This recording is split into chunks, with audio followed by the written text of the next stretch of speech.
In the hotel, a cleaning lady finds a purse, and then debris falls to the floor from the purse. When she tries to pick up the debris, she actually falls straight from the 14th floor to the first floor. Looking at the intact ceiling, the staff are wondering how the woman falls through the floor. Later, the CIA agents arrive on the scene. What surprises them is that the debris is floating in the air, and they have never seen this material before. After some analysis, the scientists realize that this is a material that does not belong to Earth. But why would this alien high-tech material appear on Earth? Next, the agents discover something even more bizarre. A woman's dead body is floating on a farm, defying gravity. For unknown reasons, she has the same floating attribute as the debris. At first, the agents thought the body was blown here by the wind, but then they realized that the body and the direction of the wind do not coincide. So Brian unhooked the woman's sleeve from the barbed wire, and then the woman's body slowly floats away against the wind. They follow the body closely over a small slope, and they are shocked. There are more dead bodies here, and the bodies are spinning together as if there is a special magnetic field. They bring the bodies back to the lab for examination, and they find that the cells and brains of the bodies are still functioning, but they have no heartbeat and no breathing. Suddenly, the dead woman opens her eyes, then quickly closes them again. All signs seem to indicate that this is all related to the debris, and there is more than just one debris. A few days ago, an alien spacecraft crashed in outer space, and a lot of the debris landed on Earth. To study alien technology, the CIA begins a massive search for other debris. They find a huge debris deep in the forest. Just as the CIA agents are about to transfer the debris, two strangers appear in the woods. The agents immediately pull out their guns to warn them. Both strangers swallow a debris when they realize they are discovered, and then they instantly disappear. They teleport under a bridge, but one of them accidentally teleports into the pillar of the bridge. Looking at his unlucky partner who is stuck in the pillar, the man finishes him with no hesitation. Following the magnetic disruption, the agents find the body under the bridge, but his partner has already escaped. Next, bizarre things continue to happen in a small town. Shopping carts, iron chains, gas tanks, and other objects are moving on their own.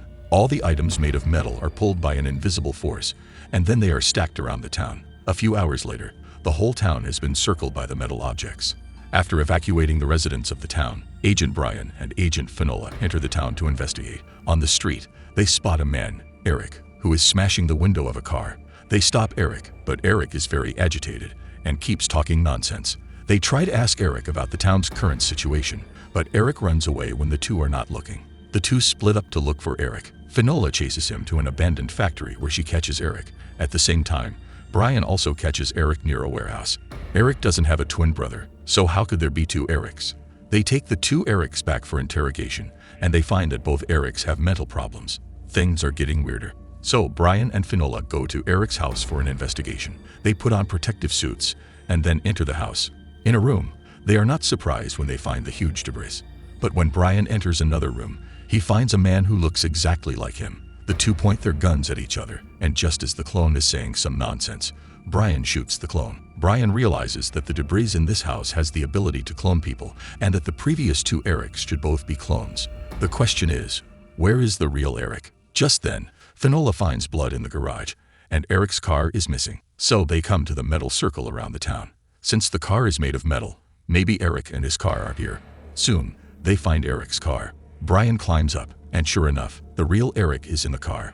Although they successfully saved Eric, the more important thing is to collect the debris. According to the information known so far, different debris seems to have different powers. In another town, a utility worker suddenly sees a square appear out of thin air in front of her. She cautiously walks over, then throws a stone at the square, but the stone goes through it. As she observes the square, a figure suddenly appears inside it. By the time Brian and Finola arrive, the square has disappeared, and they have to wait for it to reappear at night. The square really reappears, and Brian goes around behind the square to observe it. He finds that the square seems to be a thin, two-dimensional surface. Then, Finola uses the radio to contact the girl in the square, who tells Finola her name and home address. Then, the square disappears again. Soon, they get the girl's information, which shows that the girl's name is Nicole, and she has been missing since 2019. The next day, they call over the girl's father, but the girl's father doesn't believe his daughter is still alive. Brian tells the father to walk over and try it, which he does,